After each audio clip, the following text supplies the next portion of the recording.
कांग्रेस के प्रचार पर कैबिनेट मंत्री जेपी दलाल का कटाक्ष देखने को मिला है। जिस गुट का प्रभुत्व होता है वो ही रैली कर रहा है। वहीं अब पूरी कांग्रेस ने पिछले सालों में एक भी रैली नहीं की।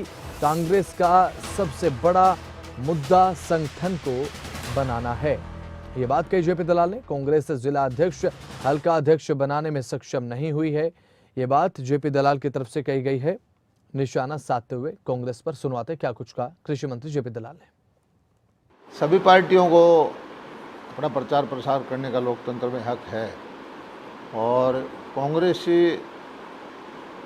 का सबसे बड़ा मुद्दा तो यह है कि संगठन को बढ़ाना।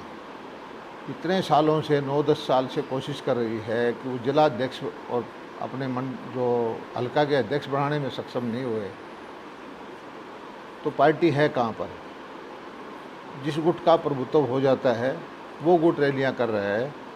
पूरी कांग्रेस ने पिछले कई सालों में एक भी रैली नहीं की जिसमें पूरी कांग्रेस शामिल हो। तो सुना आपने किस तरीके से कृषि मंत्री जेपी दलाल निशाना साधते नजर आए कांग्रेस पर और कहा कि जिस ग्रुप का प्रभुत्व होता है, वही रैलियां कर रहा है। तो हमारे संवाददाता जितेंद्र चौधरी लगातार हमारे साथ लाइव जुड़े हुए हैं। जितेंद्र, कटाक्ष किया गया है जेपी दलाल की तरफ से कि जिस दल का प्रभुत्व होता है वही रैलियां कर रहा है। अपने आप को सर्वोच्च बताते हुए कहा कि गुटबाजी जो है वो कांग्रेस में दिख रही है। आने वाले समय में गुटबाजी हावी हो सकती है क्या जितेंद्र?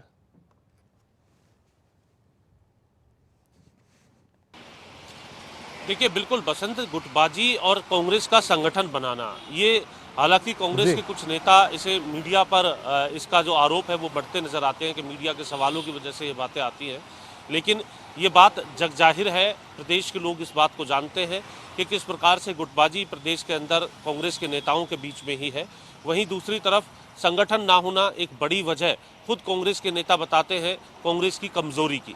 इसको लेकर के अब सत्ताधारी पार्टी के नेता भी कांग्रेस पर कहीं ना कहीं ये कह सकते हैं चुटकी लेते हुए नजर आते हैं।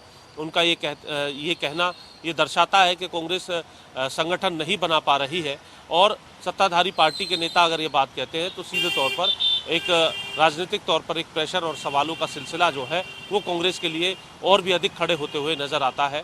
अब इन रैलियों के माध्यम से जो कांग्रेस करने जा रही है उन रैलियों में एकजुटता कितनी दिखेगी क्या, या फिर आमतौर पर सरकार आपके विपक्ष आपके समक्ष इससे पहले जिस तरीके से नेता प्रतिपक्ष भूपेंद्र हुड्डा की तरफ से चलाया गया तो किरण चौधरी की तरफ से चला लिया गया। तो इस तरीके से अलग अलग खेमे में कांग्रेस जो है अपना अपना शक्ति प्रदर्शन या फिर अपने अपने कार्यकर्ताओं के बीच जाती हुई नजर आएगी या फिर एकजुट होकर के जाएगी।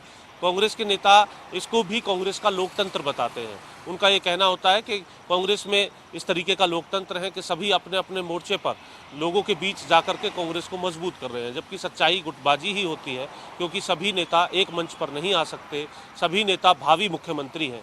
हमने कुमारी शैलजा का एक बयान अभी सुना जब नए प्रभारी की तरफ से बैठक ली जा रही थी, तो जब सभी भावी मुख्यमंत्री होंगे तो प्रोटोकॉल में कौन भावी मुख्यमंत्री बाद में होगा कौन पहले होगा, यही इस गुटबाजी की सबसे बड़ी वजह बसंत बनी हुई है और इसी को लेकर के कांग्रेस अभी तक इससे ये कह सकते हैं कि बाहर नहीं आ पा रही है।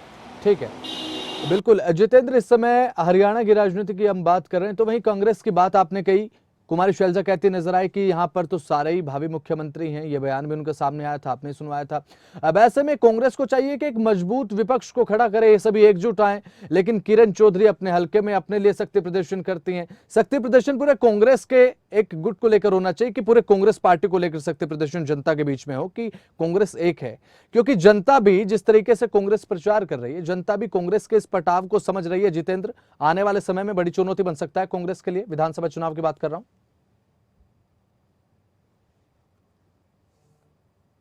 ये कांग्रेस के लिए बिल्कुल बड़ी चुनौती है क्योंकि संगठन कांग्रेस के पास नहीं है, गुटबाजी कांग्रेस के अंदर बनी हुई है। नए प्रभारी के बाद जो पहली बैठक है चंडीगढ़ के अंदर होती है, वहां पर नारेबाजी देखने के लिए मिलती है। ये कहा जाता है कि सभी जो है वो भावी मुख्यमंत्री हैं। कांग्रेस के नेता इस बात को साफ तौर से, किरण चौधरी का बयान आप सुनिए। किरण चौधरी इसी बैठक में आने से पहले कहती है कि हमारे कुछ दुख दर्द है जिन पर प्रभारी उन्हें सुन करके मरहम पट्टी लगाएंगे और कांग्रेस में बहुत सी ऐसी चीजें हैं जिन्हें ठीक होने की जरूरत है। तो खुद नेता जब ये बात कहते हैं तो ये दर्शाता है कि कांग्रेस में एकजुटता भी नहीं है और कांग्रेस के खुद नेता ये चाहते हैं कि कुछ जो मसले हैं उनका हल होना चाहिए। चलिए ठीक है, बहुत बहुत शुक्रिया जितेंद्र हमारे साथ जुड़ने के लिए, दर्शकों तक की महत्वपूर्ण जानकारी पहुंचाने के लिए बहुत बहुत शुक्रिया आपका।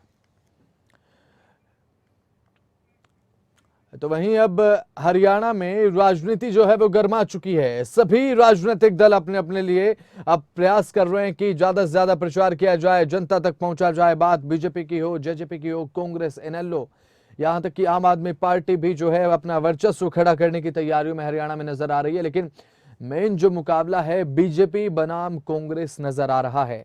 एक तरफ बीजेपी अपने आप को सर्वोच्च बताते हुए प्रयास करती है, तो वहीं कांग्रेस की तरफ से बात करें तो कांग्रेस में गुटबाजी को लेकर खबरें फिलहाल चल रही हैं कि गुटबाजी है। लेकिन कांग्रेस हमेशा ये दावा करती आई है कि हरियाणा की राजनीति में कांग्रेस एकजुट है। लेकिन कितनी कांग्रेस एकजुट है ये आने वाला समय बताएगा।